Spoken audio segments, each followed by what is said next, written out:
Hello friends, welcome to Vandana's finology. आज हम आपको बताएंगे कैसे अबीरा की लाइफ को कॉपी कर रही हैं सवी।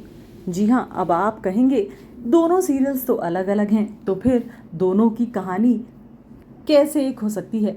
तो अब आप ध्यान से सुनिए और हमारे पूरे वीडियो को ध्यान से देखिए, तभी आपको पता चलेगा कैसे अबीरा को सवी ने सेम पिंच कहा। चलिए सबसे पहले बात करते हैं अबीरा की। अबीरा ने सबसे पहले अपना घर छोड़ा, जिसमें अरमान ने उसे खूब भला बुरा सुनाया। अबीरा और अरमान के बीच में अच्छी खासी बहस भी हुई। अरमान भी अबीरा को सिर्फ एक जिम्मेदारी समझकर सारे परिवार वालों के सामने ला रहा था।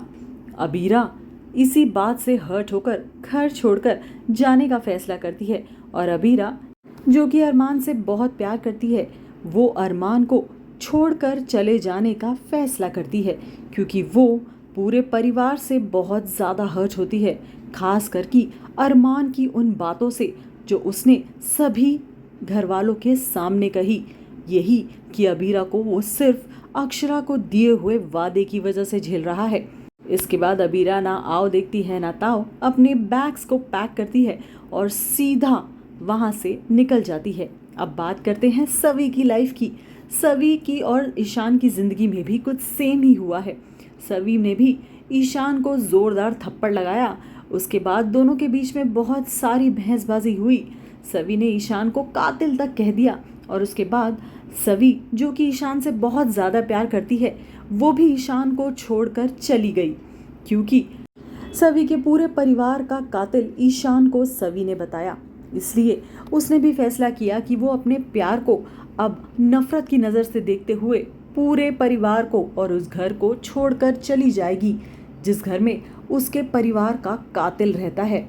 अब यहाँ भी अरमान की तरह ईशान ने भी सवी से शादी सिर्फ इसलिए की थी क्योंकि वो भी हरिणी को दिया हुआ वादा निभा रहा था। अब बात करते हैं फिर से अबीरा की। अबीरा, जो कि अरमान से प्यार करने लगी थी, उससे अपने दिल की बात भी कहने वाली थी, वो अरमान की बातों से बहुत ज़्यादा हर्ट हुई। फ़र्क सिर्फ इतना कि सवी, जो ईशान से बहुत प्यार करती है, उसने ईशान से अपने दिल की बात कह दी थी, जिसको ईशान ने ठुकरा दिया। अब यहाँ ही कहानी खत्म नहीं होती, क्योंकि इन दोनों के सामान को चोरी करने वाला ट्रैक भी एकदम सेम था। अबीरा जब अपने लिए दूसरा घर ढूंढ रही थी, या यूँ कह लीजिए ठिकाना ढूंढ रही थी, तब एक चोर ने आकर उसके बैग पर हमला किया, उसे चुराने की कोशिश की, जिसका अबीरा ने डटकर सामना किया। सेम चीज़ सवी के साथ हुई। सवी भी अपना घर छोड़कर जब जाती है, उसके पास रहने का कोई दूसरा ठिकाना नहीं था। वहाँ पर भी चोर भाई साहब वाला ट्रैक ही देखने को मिला।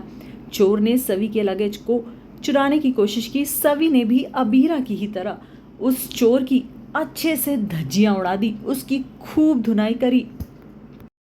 सीन्स में सिमिलैरिटी बहुत क्लोजली देखने को मिलती है दोनों सीरियल्स में। बात यहीं तक ही नहीं थमी। अबीरा से जो नफरत करने लगे हैं, वो पूरा परिवार अबीरा के दिए हुए हर सामान को जलाता है। वहीं दूसरी ओर अक्का साहेब के साथ भी यही देखने को मिलता है। अक्का साहेब भी घर के नौकर को सवी का सारा सामान जला देने को ही कहती हैं, सेम वैसे ही जैसे कि दादी सा ने अबीरा के सामान को जलाने को कहा था। अब आई आप सबको समझ में कि दोनों कहानियों में कितनी ज़्यादा सिमिलैरिटी चल रही है। राइटर्स को इस बात पर गौर फरमाना चाहिए, क्योंकि कहानी के साथ साथ एक एक सीन भी डिट्टो सेम टू सेम लग रहा है। आप सबको हमारा ये वीडियो कैसा लगा, हमें कमेंट सेक्शन में लिख के ज़रूर बताइएगा।